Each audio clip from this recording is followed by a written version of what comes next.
Mark had never been afraid of solitude. On the contrary, it was precisely for the sake of quiet that he agreed to a contract with the U.S. Forest Service. The Pine Ridge facility was an old fire lookout and weather station lost in the dense forests of Oregon, 100 miles from the nearest town. Built back in the 70s, it now operated in a semi-automated mode. Mark's duties were simple: live there for 2 weeks, log the instrument data once a day, and make sure no wandering tourists trespassed into the protected nature reserve. 2 weeks of pure silence, his supervisor told him before departure. There's practically no signal out there. If you want to call home, hike up to the cliff near the old water tower. You might catch a bit of Verizon there. And most importantly, if you hear someone knocking on the lower door of the tower at night, do not go down. The wind down there is brutal, and the hinges rusted out long ago. Mark just smirked. The wind certainly didn't scare him. The first 3 days went perfectly. Dense pine forest, fresh mountain air, hot coffee from a thermos, and books.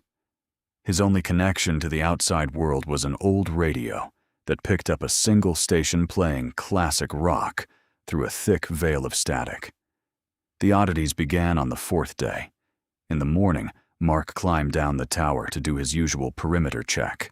A light frost that had fallen overnight covered the fallen pine needles in a thin white crust. Rounding the massive wooden supports of the tower, Mark froze. Near the heavy metal door of the backup generator, tracks were clearly visible. Bare human feet were printed into the frost. They led straight from the solid wall of the utility block, looped around the door, and headed toward an impenetrable thicket, where they abruptly stopped in the middle of a clearing. Mark bent down to inspect the prints. The footprints were strangely shaped. Unnaturally long toes pressed deep into the frozen ground, as if the person weighed far more than normal or moved on all fours. "Local teenagers playing a prank?" he muttered aloud, even though the nearest highway was over 30 miles away down a washed-out dirt road. That evening, the radio on the table began to malfunction. The music was replaced by a rhythmic, dull sound, resembling heavy breathing. Inhale. Exhale. Inhale. Then a whisper cut through the static. The speech was garbled, as if someone were trying to pronounce English words backward. Mark turned off the radio. A suffocating silence settled over the room at the top of the tower. And that was the exact moment a knock sounded from below, at the entrance door, at the base of the tower. The knocking didn't sound like scraping metal or branches striking the wood. They were distinct, measured raps of knuckles against heavy timber. Knock. Knock. Knock. A 5-second pause. Knock. Knock. Knock. Mark froze in the middle of the room, clutching a heavy Maglite flashlight. His heart was beating in his throat. "Hey, who's down there?" he yelled out the window. "This is restricted Forest Service property. Leave, or I'm calling the sheriff." There was no answer, only the sound again. Knock. Knock.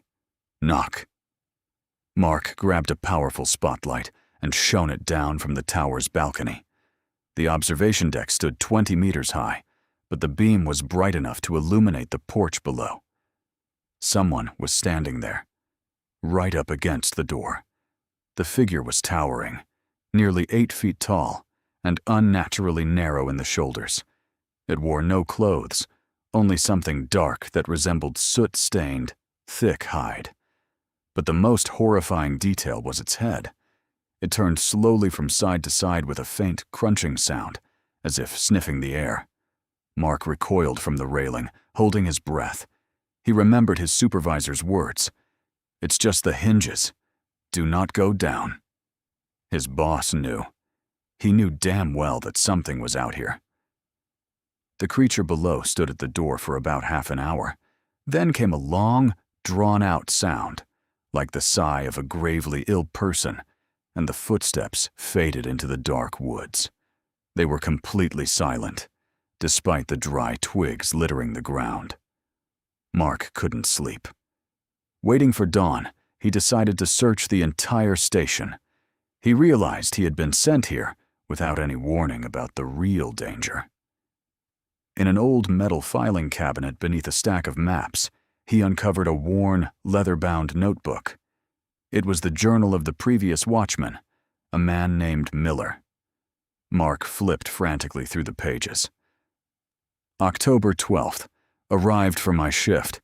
The forest is beautiful, but my predecessor handed over the keys in complete silence and drove off so fast it looked like he was running for his life.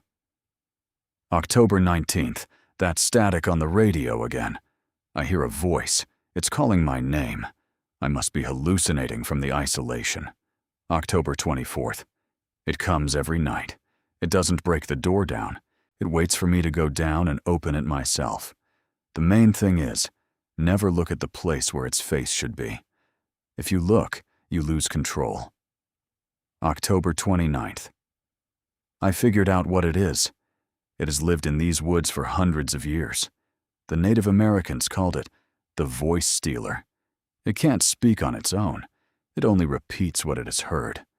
Tomorrow, I'm going to make a run for my truck. The entry cut off.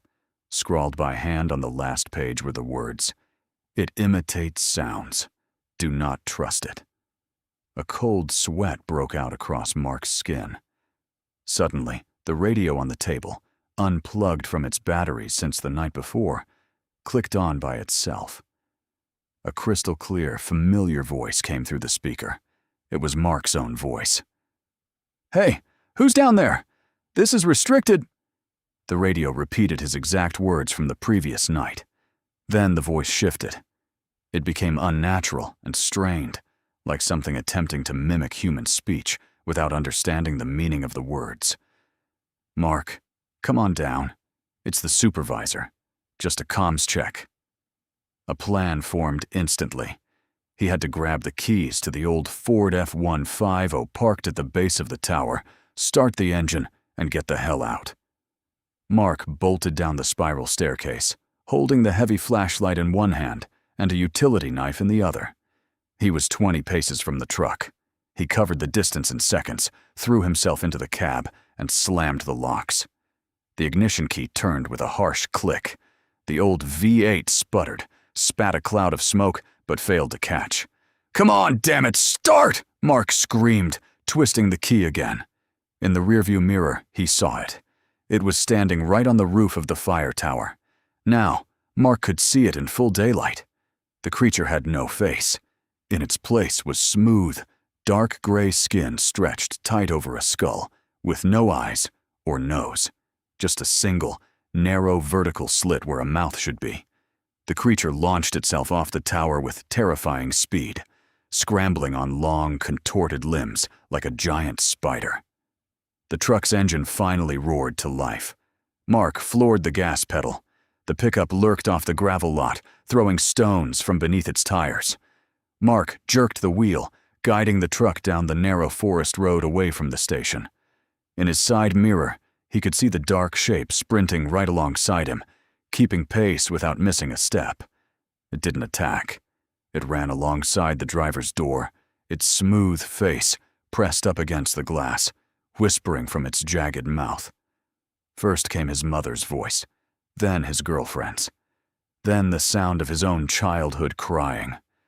The creature cycled through every sound it had ever harvested in these woods, searching for the one voice that would make him hit the brakes. "You won't stop me," Mark yelled, staring straight ahead at the road and keeping the warning in mind. Don't look at it. The road began to climb toward the interstate. On a sharp bend, the pickup hit a deep pothole. Right at that moment, a deafening crash shook the cab. The creature had leapt onto the roof. The metal above his head buckled with a horrifying screech. Long gray fingers clawed their way over the top of the windshield, trying to push the glass inward. Mark slammed on the brakes. The heavy truck skidded across the wet mud and slammed sideways into the trunk of a massive 200-year-old fir tree. The impact knocked the wind from Mark's lungs, but the airbag deployed.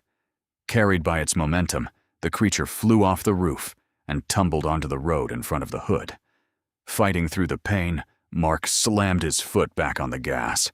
The truck surged forward, ran over the obstacle, and burst out onto the paved highway. Mark abandoned the wrecked pickup at the very first Chevron gas station, near the entrance to town. He simply got out and boarded an intercity bus to Seattle. He never returned to his job with the Forest Service. He didn't go to the police. Nobody in America was going to investigate a case about a monster from native folklore. A year passed. Mark moved to the other side of the country, setting up life in noisy Chicago, where he rented a 20th floor apartment. He avoided silence at all costs. At home, his TV ran 24/7, or a podcast played in the background. But yesterday evening, a blackout hit his building. All the local grids and generators failed. Total, ringing silence descended over the metropolis. Mark lay in bed, staring into the pitch, dark, feeling fear tighten its grip around his throat. And suddenly, from the hallway, right at the front door of his apartment, came a light, rhythmic tapping of knuckles against wood. Knock, knock, knock. Then came a whisper from the other side of the door, in Mark's exact voice. "I drove across the whole country for you. Open up."